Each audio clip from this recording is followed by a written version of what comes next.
আজকে যে প্লেসটাতে আমি এসেছি এবং যে প্লেসের ভিডিও শেয়ার করতেছি সেটা আমার অনেক পছন্দের একটা প্লেস। লন্ডনে অনেক আপনজনদের মধ্যে এই প্লেসটা আমার কাছে অনেক আপন, সেম অ্যাজ মানুষগুলো আমার কাছে অনেক আপন লাগে। তো সেদিনের প্রোগ্রামের হোস্ট ছিল আন্টি, আর মেইনলি আমার আন্টিদেরই প্রোগ্রাম ছিল। আর তার আরও একটা পরিচয় হচ্ছে, সে আমার শাশুড়ি আম্মুর মানে গুড ফ্রেন্ড, ঠিক আছে। তারা দুই বান্ধবী, আর আমরা বান্ধবীর ছানাপোনারা গিয়েছিলাম। আর আন্টির আদরের কন্যাও আমার কিন্তু ফ্রেন্ডের মতোই। তার কথা আর কি বলবো, সে আমার মানে একরকম ফ্রেন্ডই বলা চলে। অনেক লাভ করে আমাকে এবং আমিও তাকে লাভ করি। যাই হোক, আপুকে আজকে ভিডিওতে নেওয়া হয়নি, সে অনেক ব্যস্ত ছিল, টায়ার্ড ছিল, দ্যাটস ওয়াই। তো আমরা যাবার পরে নাস্তা করলাম আন্টির হাতের মজার কাবাব দিয়ে, অনেক মজার ছিল, আর মিষ্টি দিয়ে, আর হচ্ছে সাথে ছিল কফি।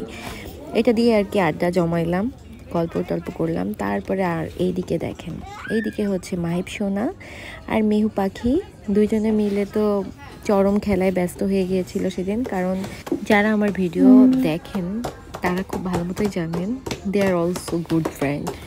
আর এখানে তাদের কিছু সুন্দর মুহূর্ত আমি তুলে ধরেছি, সেগুলো একটু দেখেন। সেদিন মিনিগুলোর সাথেও আমাদের মাহিম পাপাও ছিল।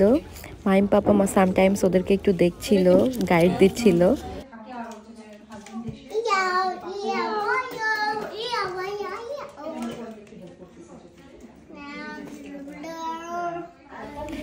আমরা সন্ধ্যায় যেহেতু গিয়েছিলাম সেজন্য খাওয়া দাওয়া করলাম, নাস্তা করলাম, দেন আড্ডা দিলাম। আড্ডা দেওয়ার পরে আবার ডিনার টাইম হয়ে গেল। তখন এই যে আমার আন্টির মজাদার ভর্তা আর তার মজার মজার রেসিপিগুলো দেখেন। সে এত মজার মজার রান্না করেছিল সেদিন। আর সেদিনকে আন্টির রান্না আমার সবসময়ই ভালো লাগে। তার হাতে অ্যাকচুয়ালি যে দেশীয় স্বাদ সেটা আমি আসলে পাই। আন্টির হাতে সব রান্নাই আমার অনেক পছন্দ, কিন্তু আমি নর্মালি ডিম ভুনা একদমই পছন্দ করি না। কিন্তু আন্টি যখন রান্না করে তখন এটা আমাকে ট্রাই করতেই হবে। দেশের খাবারের যে একটা অন্যরকম টেস্ট, সেই টেস্টটা একমাত্র আন্টির হাতের রান্নাতেই আমি পাই। কারণ আন্টি যখন রান্না করে খুব যত্ন সহকারে নিজে হাতে মশলা তৈরি করেই তারপরে রান্না করে। সে বাহিরের কোনো কেনা মশলা ইউজ করে না তার রান্নাতে, তো টেস্ট হবে না বলে। রান্নাটা খুবই মনোযোগ দিয়ে করতে পছন্দ করে, আর সেরকম আর কি খাওয়াইতেও পছন্দ করে।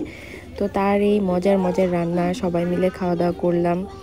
আর আন্টির বাসায় গেলে বেশি খাওয়া হয়ে যায়। ওই যে বললাম, এটা দেশীয় টেস্ট একমাত্র তার রান্নাতেই আমি খুঁজে পাই। আর চায়নাপুর বাসাটা আসলে এমন আমার জন্য যে মনে হয় কি নিজের মতো একটা জায়গা, সেখানে নিজের মতো করে কিছুক্ষণ সময় কাটানো যায়। আর আমরা সবাই আসলে এমনটাই ফিল করি। আর দেখছেন আমাদের মাহিব সোনা কিন্তু খুব সুন্দর ডান্স করতে পারে। সে খুব মিউজিকের তালে তালে একটা আলাদা রিদম খুঁজে পায়, আর সে সামটাইমস ডান্স করে। একদম দাঁড়িয়ে আছে, মনে হচ্ছে একটা হিরো দাঁড়িয়ে আছে, তাই না? বাচ্চাদের এই মজার মজার কাণ্ড দেখলে আসলেই খুব ভালো লাগে। তাদের খুব ভালো বন্ধুত্বের মধ্যেও সামটাইমস একটু ঝগড়াঝাটিও হয়। তো সেদিন আরও একটা আন্টি ছিল, সেই আন্টিটাও অনেক ফ্রেন্ডলি, আমরা অনেক গল্প করলাম একসাথে, আসলে খুব সুন্দর কিছু মুহূর্ত কাটালাম। আর ঠিক এভাবেই গল্প আড্ডা খাওয়া দাওয়া করতে করতে কিভাবে যে সময় পার হয়ে গেল।